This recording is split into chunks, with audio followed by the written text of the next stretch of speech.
सेब राज्य के रूप में मशहूर हिमाचल में सेब व्यावसायिक खेती को 100 साल से अधिक समय हो चुका है। आज प्रदेश में 7.77 लाख मीट्रिक टन सेब पैदा कर प्रदेश की आर्थिक को सुदृढ़ कर रहा है। लेकिन सेब उत्पादकों को आज भी उनकी फसल खराब होने का डर बना रहता है। ओलावृष्टि होने से हर साल हिमाचल प्रदेश में करीब 400 से 500 करोड़ का नुकसान आंका जाता है।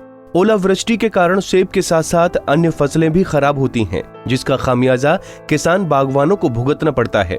लेकिन अब जम्मू कश्मीर, हिमाचल प्रदेश और उत्तराखंड समेत सभी पहाड़ी राज्यों में ओले गिरने के कारण सेब, बादाम, चेरी, मशरूम समेत अन्य पहाड़ी फसलें खराब नहीं होंगी।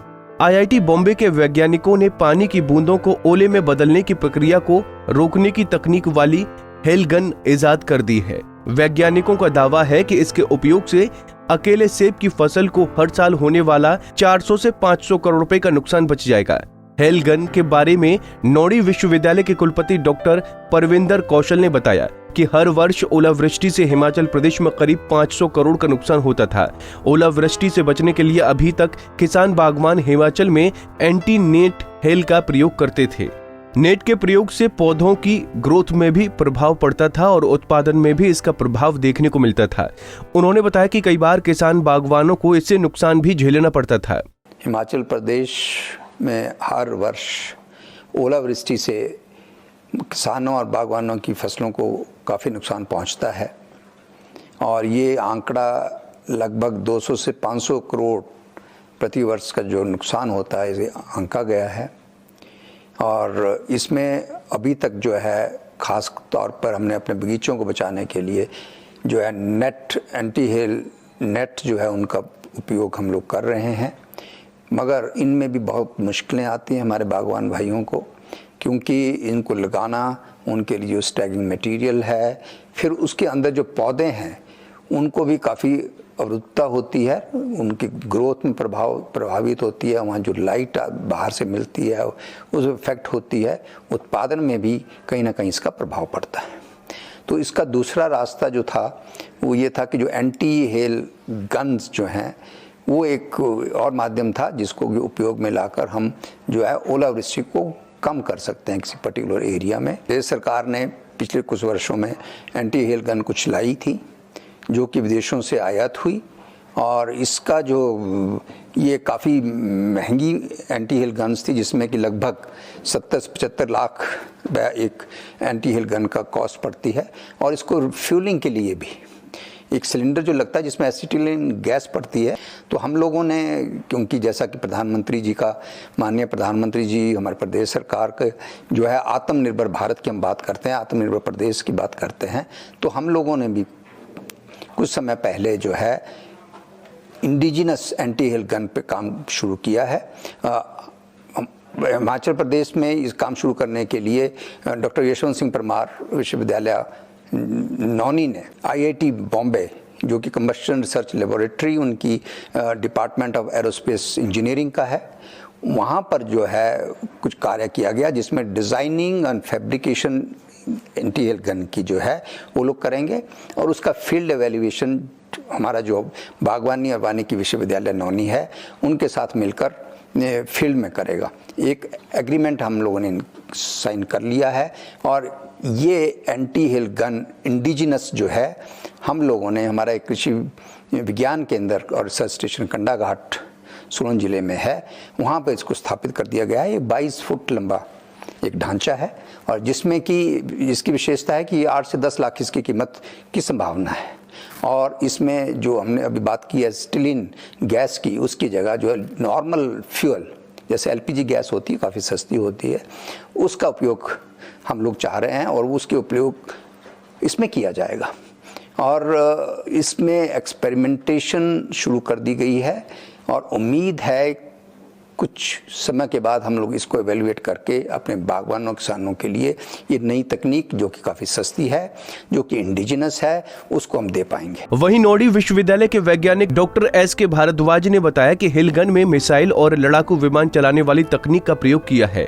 हवाई जहाज के गैस टरबाइन इंजन को मिसाइल के रॉकेट इंजन की तर्ज पर इस तकनीक में प्लस डेटोनेशन इंजन का इस्तेमाल किया जाता है। इसमें एलपीजी और हवा के मिश्रण को हल्के विस्फोट के साथ दागा जाता है। इस हल्के विस्फोट से एक शॉक वेव यानी आघात तरंग तैयार होती है। ये शॉक वेव ही हेलगन के माध्यम से वायुमंडल में जाती है और बादलों के अंदर का स्थानीय तापमान बढ़ा देती है। इससे ओला बनने की प्रक्रिया धीमी पड़ जाती है। हिमाचल प्रदेश में हेल स्टॉर्म्स आने से हमारी फसलों को बहुत नुकसान होता है।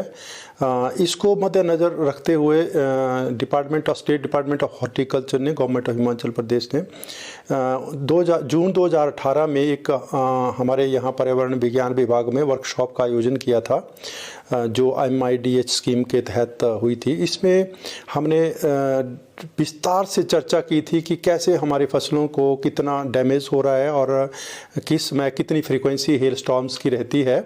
तो उसमें हमारे IIT बॉम्बे से भी एक्सपर्ट्स आए थे और IIT हैदराबाद से एक्सपर्ट्स आए थे और विभाग के सभी अधिकारी थे, हमारे यूनिवर्सिटी के एक्सपर्ट्स थे। तो उसमें हमारा ये कंक्लूजन निकला था कि जो हमारे already farmers anti hail guns लगा करके इसको चेक कर रहे हैं, तो कि indigenous anti hail guns develop की जाए, ऐसा उसकी एक रिकमेंडेशंस थी। और विस्तार से चर्चा हुई थी कि कितना नुकसान होता है और इसके ऊपर हमने भी आकलन किया था कि काफ़ी लॉस हमारी क्रॉप्स को हेल स्टॉर्म्स की वजह से होता है। तो उसके बाद department of environment science doctor YS Parmar University of Horticulture and Forestry ने IIT बॉम्बे के डिपार्टमेंट ऑफ एरोस्पेस इंजीनियरिंग से MOU किया। वहाँ professor head department of aerospace engineering doctor Sudarshan ji हैं। उनके साथ हमारा MOU हुआ कि हम डिपार्टमेंट मिल करके उनके साथ इस स्टडीज़ को आगे बढ़ाएंगे। तो अकॉर्डिंगली IIT बॉम्बे ने doctor Sudarshan as a PI इन्होंने एक प्रोजेक्ट सबमिट किया गवर्नमेंट ऑफ इंडिया को। तो ये प्रोजेक्ट फिर लगभग 84 लाख का सैंक्शन हुआ डॉक्टर सुदर्शन जी को, जिसमें indigenous anti hail guns develop करने के लिए प्रोविज़न था। तो अब हमारी ये जो गन है जो IIT बॉम्बे ने डेवलप किया है, ये it has been installed at KBK and its evaluation is being started and अब हम विभाग के साथ कोलैबोरेट करके इसको फील्ड में इवैल्यूएट करेंगे कि कितना इसका इफ़ेक्ट है। तो हमारा काम शुरू हो गया है और ये लगभग जैसे अभी प्रेलिमिनरी हमने एस्टिमेट लगाया है, मेरी डॉक्टर सुदर्शन जी से बात हुई थी, तो इसमें लगभग 10 लाख के करीब इसकी अभी कॉस्ट आ रही है और LPG से ये चलेगी। हिमाचल में फलोत्पादन के अंतर्गत कुल क्षेत्रफल का लगभग 71% हिस्सा सेब उत्पादन से जुड़ा है। देश में पैदा होने वाले सेब का 35% हिस्सा हिमाचल ही पैदा करता है।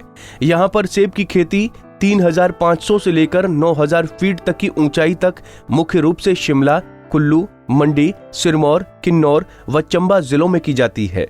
अब देखना होगा कि ये हेलगन कारगर साबित होती है या नहीं। प्रदेश में ओलावृष्टि से हर वर्ष होने वाले 500 करोड़ रुपए के नुकसान से अब बचा जा सकता है। IIT बॉम्बे और नौणी विश्वविद्यालय ने एक एंटी हेल गन तैयार की हुई है, हालांकि जो काफ़ी किफ़ायती भी है। करीब 10 लाख रुपए की यह हेल गन है और जिसका डेमोन्स्ट्रेशन आजकल KBK कंडाघाट में चला हुआ है। यदि यह प्रयोग सफल रहा तो किसान और बागवानों को काफ़ी राहत मिलेगी, क्योंकि ओलावृष्टि के कारण जहां सेब की फसलें बर्बाद हो जाती थी, वो जिसके कारण बागवानों को काफ़ी नुकसान उठाना पड़ सकता था, उससे अब बचा जा सकता है। क्योंकि प्रदेश में इससे पूर्व जितनी भी हेल गन आई है वो उनकी कॉस्ट काफ़ी अधिक है और दावा किया जा रहा है कि जो नौणी विश्वविद्यालय और IIT बॉम्बे ने जो हेल गन तैयार की है वो काफ़ी सस्ती है और इसकी कॉस्ट करीब 10 लाख रुपए बताई जा रही है।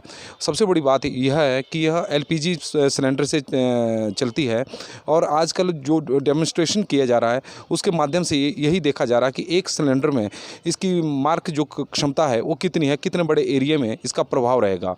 अब देखना यह है कि यदि यह प्रयोग सफल हो जाता है तो किसानों को कितनी राहत मिलती है। पंजाब केसरी TV के लिए नरेश पाल की रिपोर्ट।